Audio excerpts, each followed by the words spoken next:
fiber would be avoiding all other CNS depressants. Like, so they need to not take like NyQuil, definitely no alcohol. Alcohol and opiates can represent a fatal overdose. Like that could be very dangerous and they can die from that. So that would be a teaching point. Like don't leave it sitting out on your coffee table or your kitchen table where everybody can see that you've got morphine there. So that would be something. So safe storage. And then like kind of being mindful of their activities. Like they shouldn't be climbing a ladder or driving a car or doing something like that until they know what the drug is going to do to their body, because they could fall asleep at the wheel or fall off the ladder if they're a little dizzy. So those would be some things that we would be concerned with as well. So those would be things you would want to teach them. Is everybody clear on that? Now, what is the PCA? Like, what's the advantage to the PCA, the patient-controlled analgesia? Is there less chance of an overdose with that?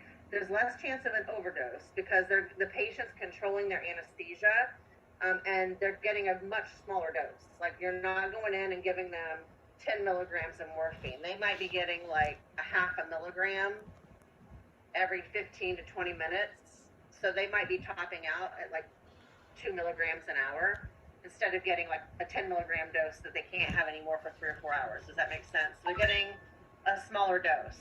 But what kinds of things do you have to think about with respect to the PCA? Like,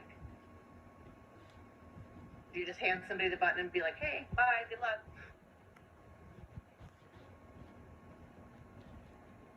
You have to kind of assess their ability to understand what they're supposed to do with it, right?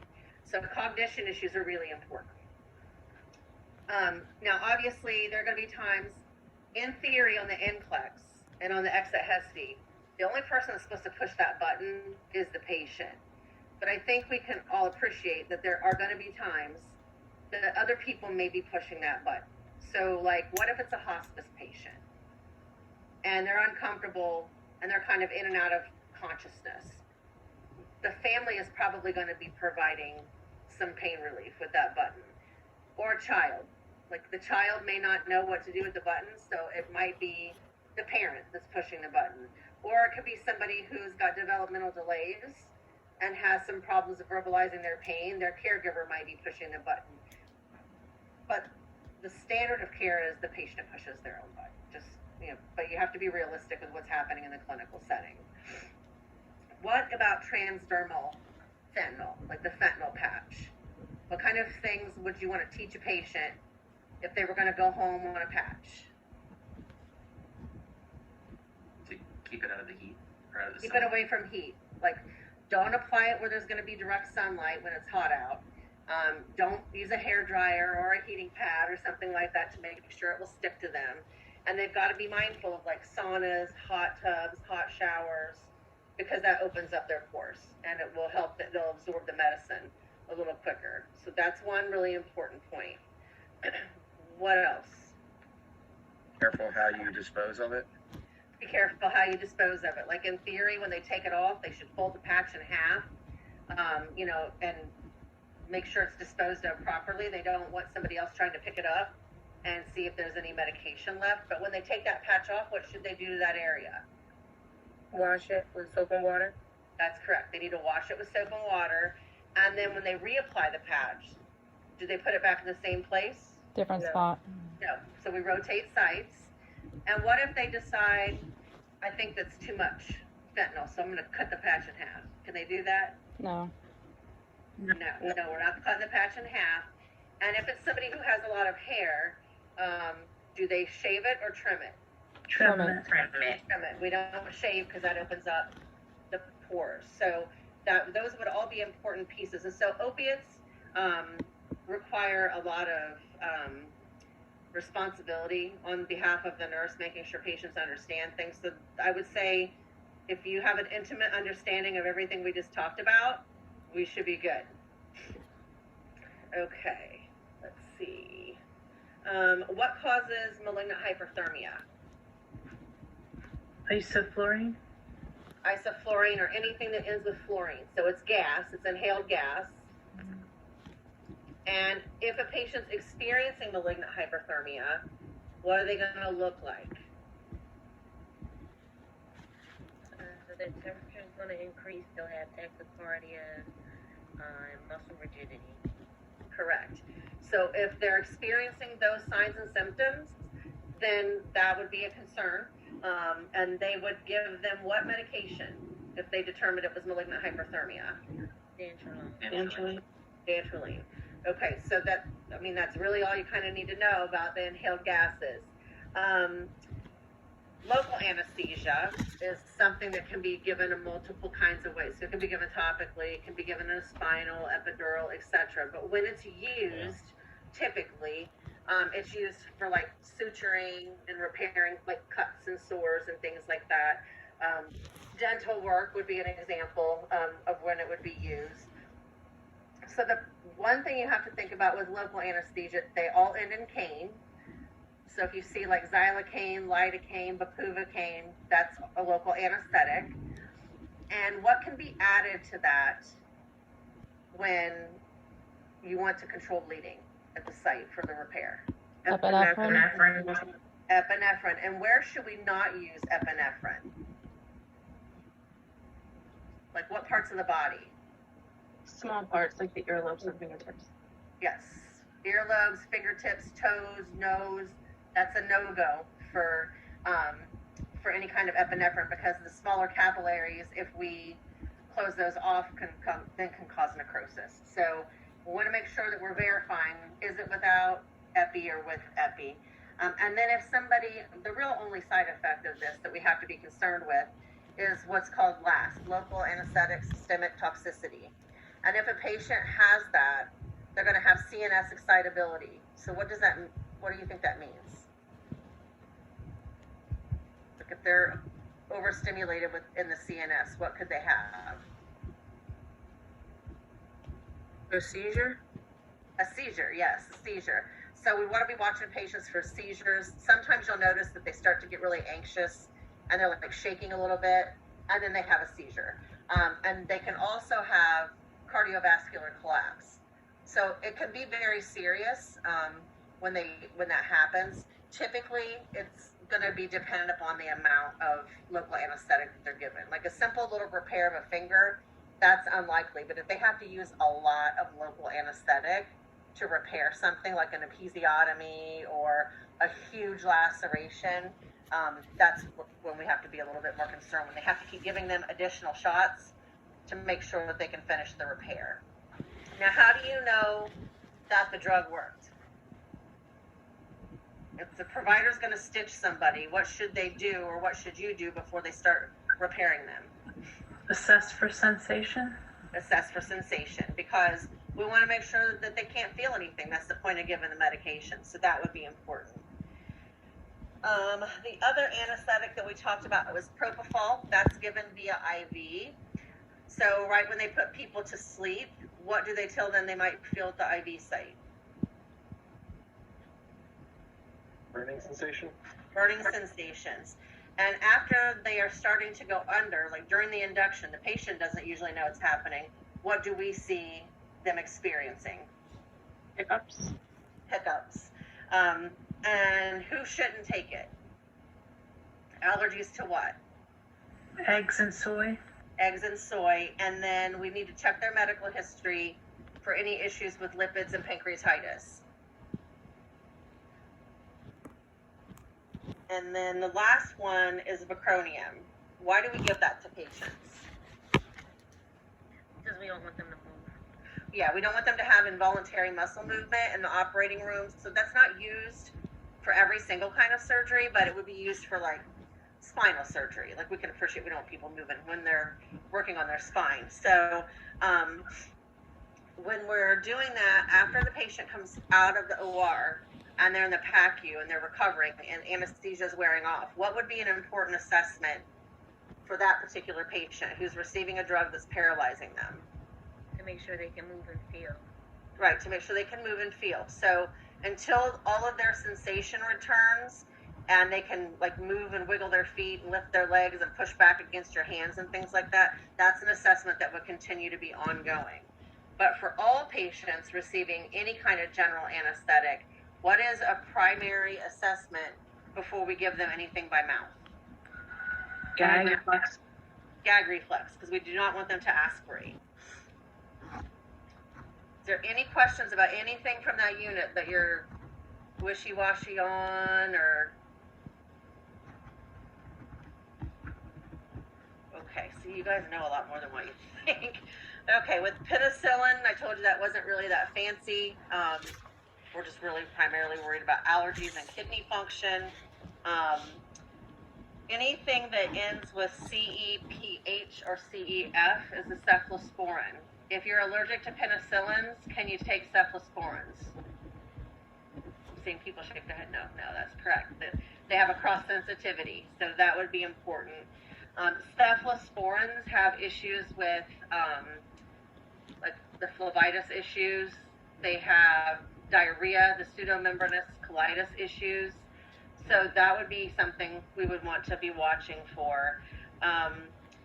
If anybody with any antibiotic has a rash, what do we do? Do we tell them to keep taking it, or do we stop the infusion, or how do we handle that? If they're at home and they call and say they have a rash, Have them come in. we need to take a look at what's going on. That's correct, because it could be an allergic reaction. If it's a patient who's in the hospital and something's infusing, obviously we want to stop the IV. But if they have a widespread rash, again, we want to make sure we're assessing for respiratory stuff too, because both of those things are very important. What is a superinfection? Secondary. Oh, go ahead. Like C. diff, something secondary. Yeah, a secondary infection that usually results from killing the normal flora. So if I ask you, if you're assessing for the presence of a superinfection, we're looking for diarrhea and usually vaginal itching and discharge. So those would be the two primary places that you would see it. If the patient is taking any medications for HIV, what labs do we monitor to make sure the drugs are effective? CD4 and HIV, what is it, RNA? Yep, CD4 and HIV RNA. And then with respect to some of the other antibiotics, the fluoroquinolones, that's the drug class that has ofloxacin in them, like ciprofloxacin, moxifloxacin, etc. That's a drug that can create crystals in the urine. There's a couple of them we talked about with that. So they need to definitely increase their fluid intake if they're taking a fluoroquinolone. But it has a weird thing that can happen to kids, and that's why we don't give it to kids. Does anybody remember what that is? Tendon rupture. Tendon rupture. That's why we don't give it to kids, especially during times of growth and development, because that can really delay, that can actually socially isolate them and cause a lot of issues. The aminoglycosides, like amikacin and gentamicin, those were the ones that had the ear and the kidneys and the pictures on the slides. So we want to make sure that we're assessing their creatinine levels. And if they have any kind of kidney disease, we have to give it very carefully. This drug requires a peak and trough because it's a narrow spectrum antibiotic. And then what are we worried about with the ear? When I say we're worried about their ears, what kind of things do we need to look for?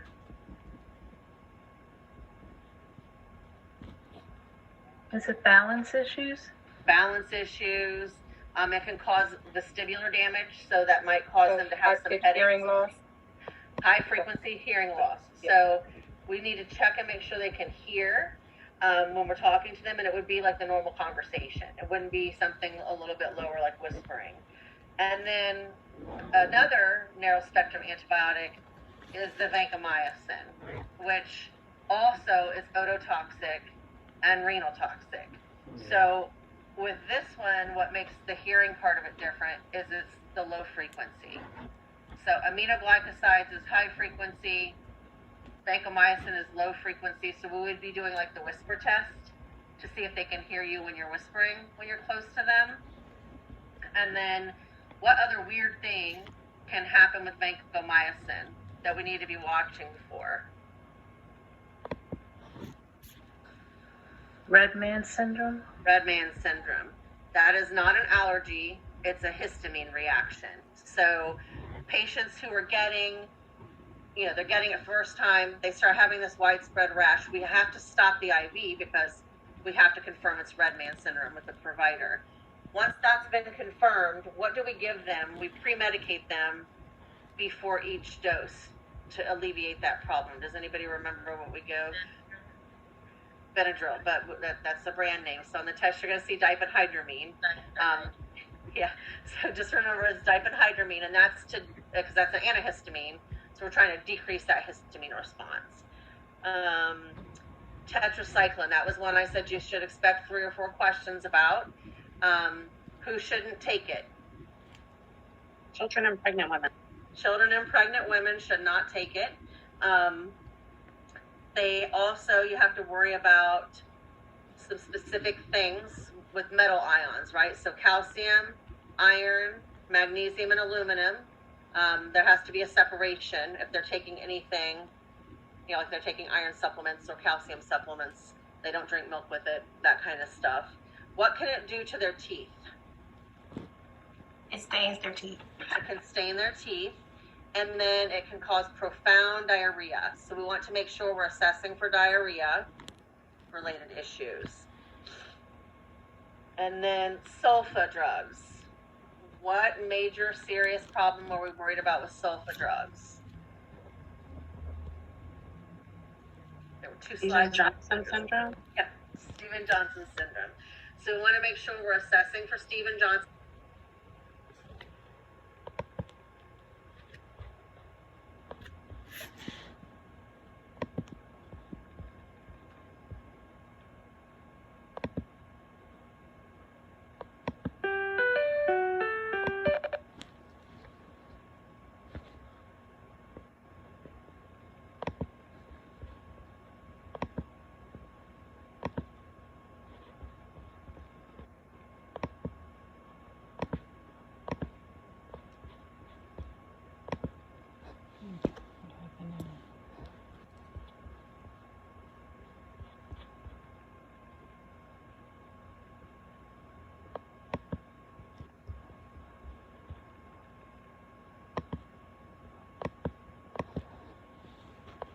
Liver. So patients should really watch their consumption of anything that might affect the liver. So no alcohol with the Conazole drugs. Probably shouldn't be taking acetaminophen with the Conazole drugs, or not on a routine basis anyway. And then we need to be checking their liver enzymes. So if they're going to be on it for the long term, like 3 to 6 months, they might get their labs drawn at least once a month to make sure it's not impacting their liver.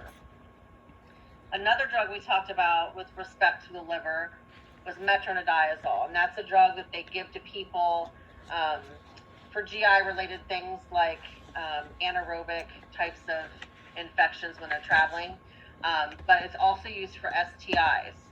So patients who are taking metronidazole, if they're taking it for STI, they should be doing what? Telling who? Their partner. The partner. Telling their partner. So that would be important. And they also can have hepatotoxicity. But this drug, the metronidazole, has a disulfiram kind of effect, which is a drug that's given to people to curb alcoholic cravings. And so if they drink alcohol with metronidazole, they will become like violently ill. Like they will vomit and like they will not feel good. Like it's really bad. So that's something that's a priority in teaching. Like don't, they could end up in the hospital like dehydrated because they're vomiting so much. The last drug is amphotericin B. When patients are receiving amphotericin B, that's for systemic antifungal types of infections. And I told you, like, it comes with like the brown bag over, like it's like a sheath that covers the IV bag. So it has to be protected from the light. What part of the body can it be toxic to? Kidneys. The kidneys. So in the lecture, I talked about the fact we know, regardless, that their creatinine level will go up. It's not uncommon for it to go up to 2 or 3. It's an adverse effect, but it is known to happen. So we really have to stay on top of their creatinine level because that could indicate they're having, they're going to continue to have some issues and they may want to change the dosage. but what might they experience as part of the infusion? The shaking, the rigors. The rigors. And so we pre-medicate them. They usually, every hospital has a little bit of a different protocol, but there is a pre-medication protocol to keep them comfortable during the infusion. So that would be something you would want to be mindful of, that you're checking the orders to make sure, you know, that you're pre-medicating them as ordered by protocol. Let's see, I'm looking at my notes here to see if there's anything else about that stuff I needed to talk about. I don't think so. Is there any questions about any of the content? Like I said, it's going to look exactly like the questions we went through last week when we were in class. So that format isn't going to change. There's no fill in the blanks or essays or anything like that. It's all select all that apply. Well, it's not all select all that apply. Let me rephrase that. It's all multiple choice with a few select all that apply. So less than 10% would be select all that apply. So that's like less than 5 questions. So most of it is multiple choice. Is there any questions about the exam? Any of the content? Do you feel a little bit more directed about what you should be focusing on? All safety related issues, right? We pretty much talked about safe administration of everything that you've learned about so far. Okay. So if you don't have questions, you don't have to stay on any longer, but if there's anybody that needs clarification or help with the PowerPoint, you can log off. Or you can stay on, sorry. Thank you. You're welcome. Have a good Thanks, evening. Have a I'll good see you evening. next week. Good night. All right, bye-bye. All right, that was quick. Okay.